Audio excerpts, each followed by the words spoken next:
Ever since I was a 5-year-old kid, I've watched the start of the Sydney Hobart. Anybody that knows anything about ocean racing just sees the Rolex Sydney Hobart as being the race they want to do. We will see out there today why the Rolex Sydney to Hobart is so iconic. Well, look, we won the last two, so you would be crazy not to have a crack. Each Boxing Day since 1945, the eyes of the sailing world have become fixated on Sydney, Australia, and a unique yacht race that has evolved into a global blue water juggernaut. As the morning sun rises, so do the racing sails, in preparation for the adventure and challenge ahead. Intrepid sailors converge from around the world to brace for this daunting 628 nautical mile journey of strategy, endurance, and the unpredictable Tasman Sea. This year, 128 yachts will compete for the Tattersall Cup, the crown jewel which embodies the race's rich history and competitive spirit. Among them, 6 100-foot maxis will battle to hoist the J.H. Illingworth Trophy for first over the line. The gun goes, the smoke billows, and the starters are heading for Hobart.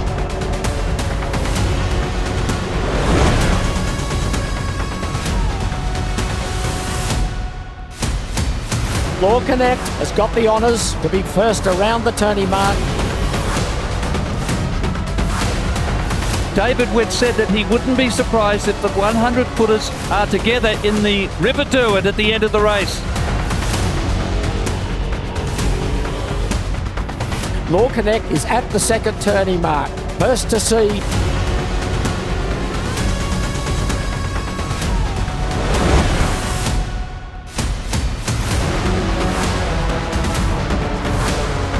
It might become a little boat race on handicap. And it's going to be a race for the people, the people's race. And that's the scene. The big boys are on their way south.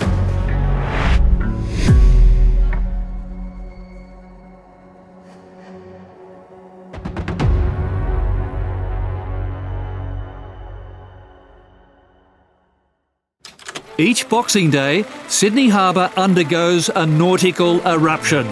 A sports-mad nation looking on, a race revered alongside the greatest and toughest ocean challenges on the planet. For 80 years, the Rolex Sydney Hobart Yacht Race has been shaped by brave sailors, legendary yachts, and the unbreakable spirit of the Cruising Yacht Club of Australia, the custodians of this iconic event since inception. It all started in 1945, as 9 yachts journeyed south. An adventurous summer cruise soon transformed into a daunting challenge. 6.5 days later, the smallest yacht, Rani, took line and handicap honours, affirming her skipper, Captain John Illingworth, as the father of modern ocean racing in Australia. In 1946, Jane Tate was one of 2 women to compete for the first time. Her legacy today, a perpetual trophy for first female skipper over the line. 65-footer Morna led the charge with 3 straight line honours wins, adding 4 more when renamed Kurrawa 4. Then came Freya, setting the standard for greatness with 3 consecutive overall wins from 1963 to 65. The 70s consolidated a new trend of foreign raiders. The era of the great maxis had arrived. American Jim Kilroy with Kialoa 3 smashed the race record in 1975. Built for the Admiral's Cup, Love and War was also turning eyes. She claimed overall honours in 74 and again in 78. The first all-women crew shifted race history in 1975. Skipper Vicky Willman redefined who could and would take on the great race. 1982 saw a dramatic finish. Apollo and Condor of Bermuda drifted up the Derwent, Condor home by just 7 seconds. Nothing symbolises endurance quite like the Sid Fisher ragamuffin story. Sid's first Hobart in the early 60s, a first line honours win in the late 80s, and in 2015 at 88 he became the oldest competitor.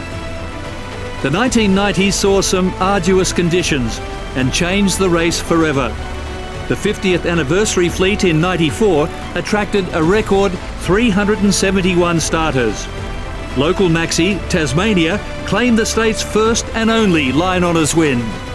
A new titan arrived after the turn of the century.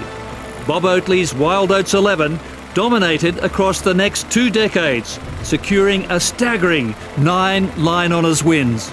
But her supremacy was under siege from Jim Clark's American superstar, Comanche. Built for speed and breaking records, she did just that in 2017, scorching home in 1 day, 9 hours and 15 minutes. The prized Tattersall Cup for overall winner cemented Matt Allen's Ichiban in the race's pantheon.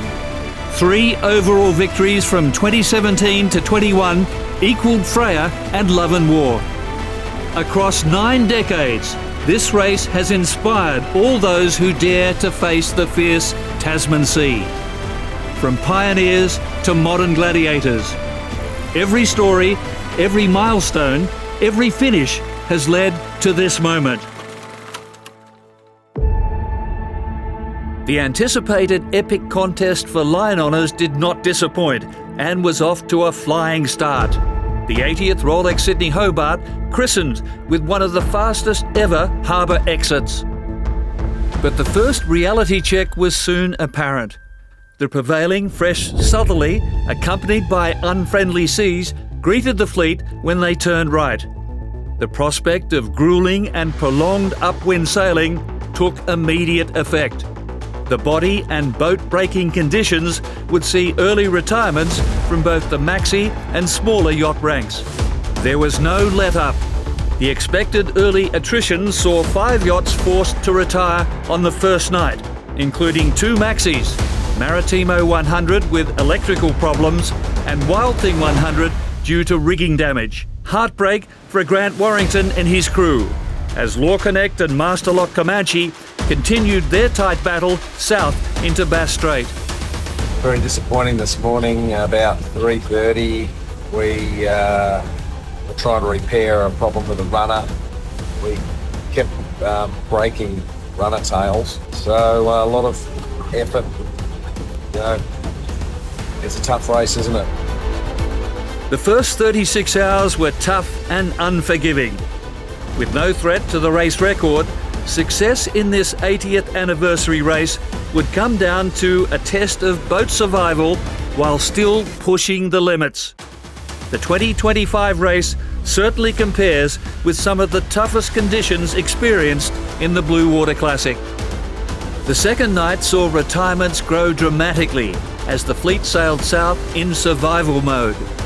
Nearly a quarter of the fleet succumbed to the treacherous upwind conditions, including one of the favourites, 3-time double-handed champion Mistral, skippered by Rupert Henry. With the Maxi's progress stalled, it soon became clear this year was going to be one of the slowest races of the modern era, and contenders for overall honours meant the smallest yachts were now in play. Would the Volvo 70 Celestial V70, purpose-built for the rigours of the Southern Ocean, be able to persevere through the tough upwind conditions and defend their overall title? Or could a double-hander create Sydney Hobart history? Or what chance the Grand Dame Love and War returning to the winner's circle to claim its 4th Tattersall Cup?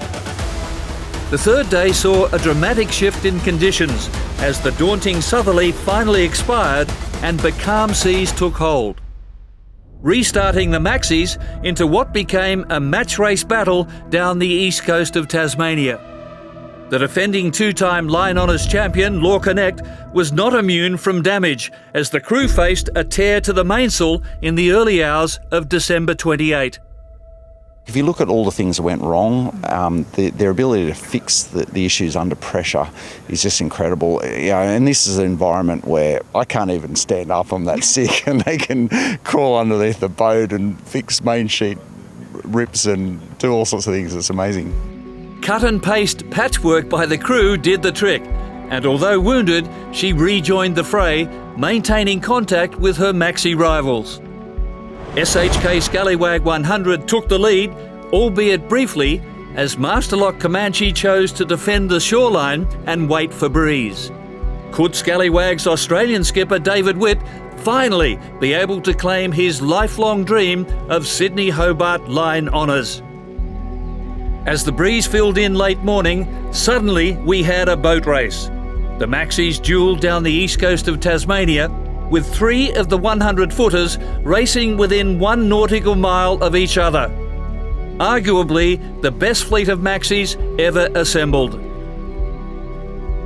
Her race retirement the previous year was brutal for Masterlock Comanche, and with unfinished business still front and centre, Matt Allen and James Mayo steered the yacht to a sensational line honours triumph in Hobart.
It's fantastic. What an exciting race. I mean, I don't think we've ever seen such an exciting battle for line honours in the history of the race. You know, to have so many boats so close for such a long period of the time, and for the lead to change a few times only this morning, it's fantastic. In 33 races, it was the best run up to Derwent, sitting on about 22 knots with the spinnaker up, the best ride ever. And the welcome in Hobart was incredible.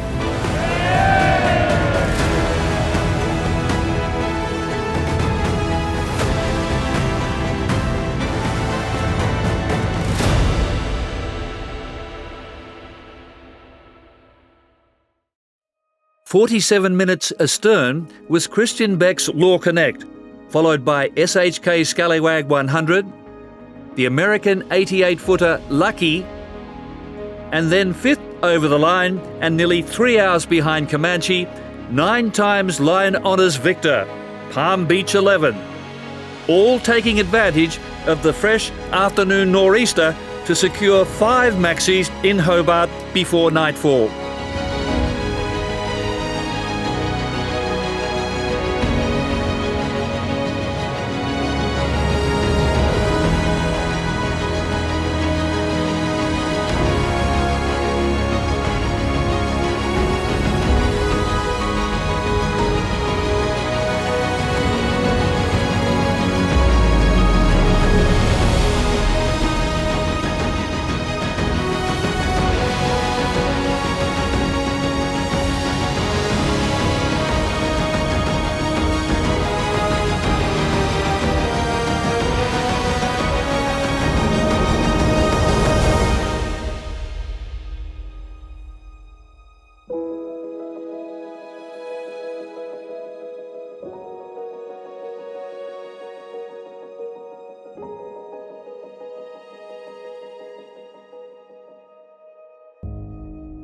Although rounding Tasman Island just after sunset at 9 p.m. in a winning position, Celestial V70 fell victim to the notorious River Derwent. The last 40 miles took an excruciating 8 hours as the breeze died. Skippered by Commodore Sam Haynes, the Volvo 70 found herself becalmed, even drifting backwards over the final 3 miles, but always searching for the slightest breeze on a mill pond. Like so many others down the years, her ultimate fate decided by this notorious stretch of water. As race organisers predicted, the weather soon swung in favour of the smaller yachts, including the competitive double-handed fleet as they sailed towards the east coast of Tasmania. Day 4 saw periods of majestic downwind sailing across Bass Strait and down the Tassie coast. Under blue skies, champagne sailing, giving competitors a much-needed break after a brutal first few days.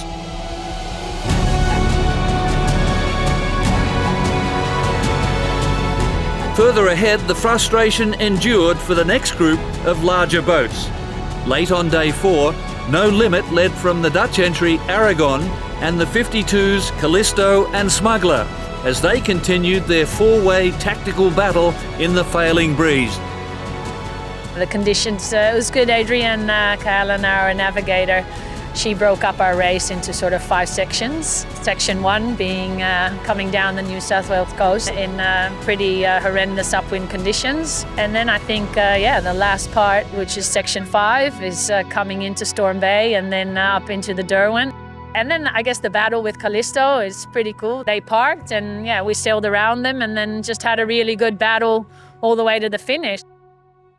No Limit finished mid-afternoon, but tensions grew as the wind came and went. The mysterious Derwent prolonging the final stretch from the Iron Pot into 8 anxious hours. Callisto crossing just 2 minutes ahead of Aragon, followed by Smuggler almost 2 hours later. The sporty 40s roared around Tasman Island. As the wind increased, long days of fast sailing prevailed, and the east coast of Tasmania provided the most amazing racing south. But the twist in this tale was still to come. This year's race was poised to become memorable on many levels.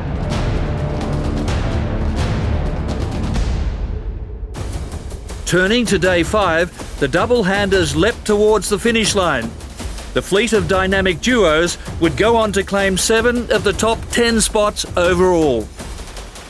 The JPK 1080 from New Caledonia, BNC Mynet Leon claimed double-handed line honours just before 1100 hours on December 30, only to learn that an error of judgment in the final stages of the race would prove costly and decisive. Essentially, in the last 2 miles of the 628 nautical mile race, Leon set and used its asymmetric spinnaker with the tack connected to the boat's bowsprit and a spar connected to the sheet at one end and the mast at the other end, and this spar exerted outward pressure on the sheet at a point from which, with the boat upright, a vertical line would fall outside the hull of deck. This is not legal, therefore they've broken a rule. We made a mistake in the 2 last nautical miles before the finishing line.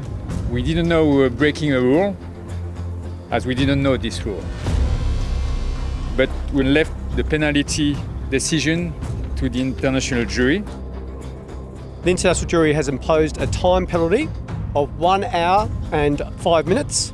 The result of the protest and penalty means that Min River is now the overall winner of the Rolex Sydney Hobart Yacht Race for 2025. Congratulations to all the finishing competitors and the winners. To have double-handed winning overall, even if it's not us, it's historic. This decision sensationally turned the IRC overall prize over to Jiang Lin's Min River and French co-skipper Alexis Loisson. She claimed the honour of first female skipper to win the Rolex Sydney Hobart and also created history as the first double-hander to win the Great Race South. If you think about all those over 100-something boats, or all the big boats, superb sailors out there, not my wild dream this would be, come true to me. I think to encourage more women, I hope, to try. If we could win the division, that would be nice. That was my goal. Never dreamed of winning it. Miracle can happen. In a race defined by legends and Hobart heroes, the 80th Rolex Sydney Hobart delivered a moment that will stand the test of time. Jiang Lin's win on Min River is a groundbreaking triumph, a victory that redefines what's possible in offshore racing, while also shining a powerful light on the future of women in sailing and the growing tour de force of the double-handed fleet. How good! A 34-footer finished 41st over the line in just under 4 days and took the major prize, when the smallest boats and the smallest crews heroically stole the show.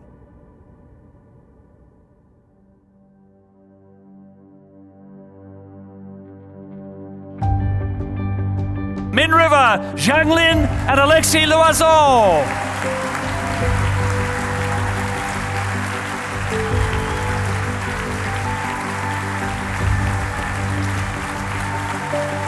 Master Lock Comanche, Matt Allen and James Mayo.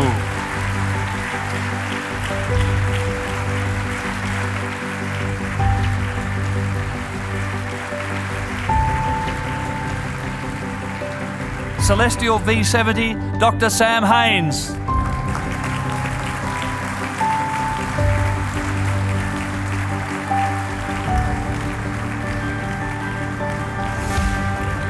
Callisto, James Murray.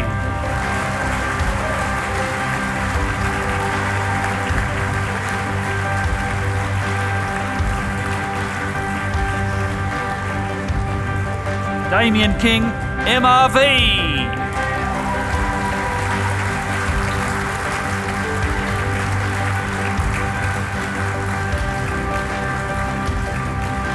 KD1, Joe de Kock.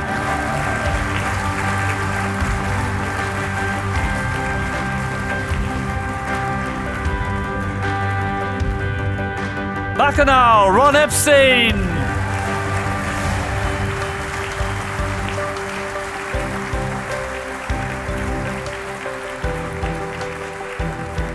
BNC, Minette, Leon.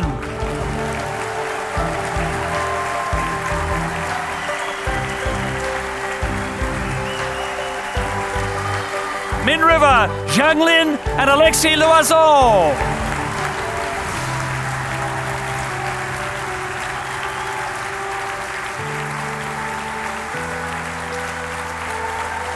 Sumatra, Shane Diethelm and Peter van der Waal.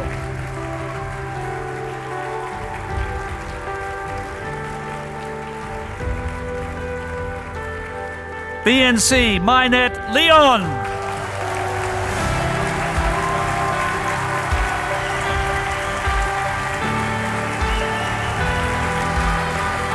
Love and War, Simon Kurtz and Steve McCullum.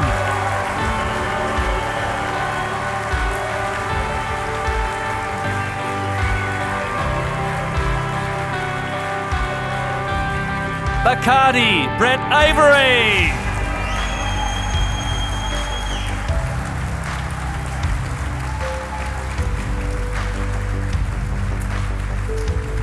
Min River, Jiang Lin and Alexis Loiseau.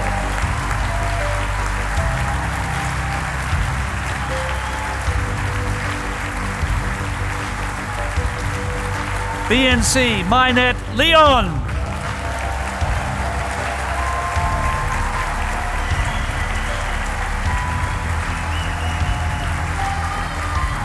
Shimbiri, Ben Shipley.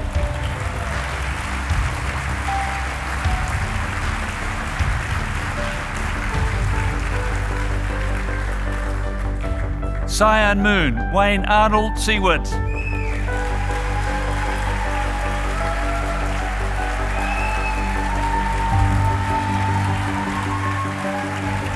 Crux, Carlos Ados and Peter Grayson.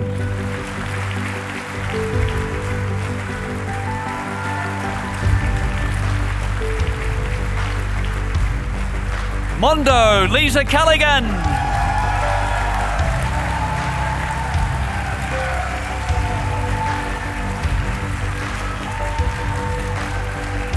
First female skipper, the Jane Tate Memorial Trophy and half model goes to Antipodes, Natasha Hill.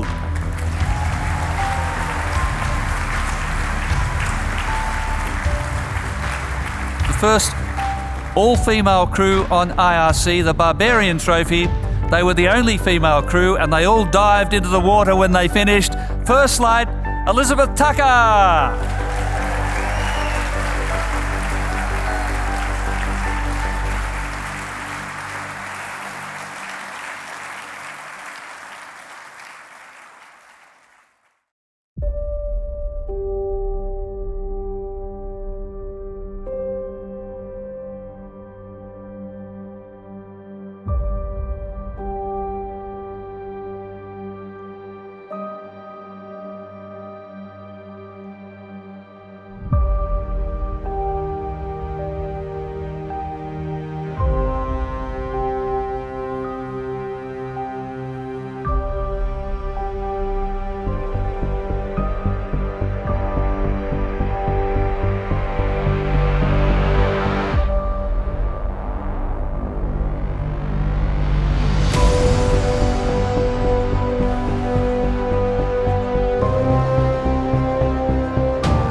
The 2025 Sydney Hobart Yacht Race is proudly supported by Rolex, the Royal Yacht Club of Tasmania, the New South Wales Government, the Tasmanian Government through Events Tasmania, Tasports, the City of Hobart, Devil's Corner, Sentinel Boats, Carlton and United Breweries, Nine's Wide World of Sports, Gravity Media, Sail Media, and Hype Productions.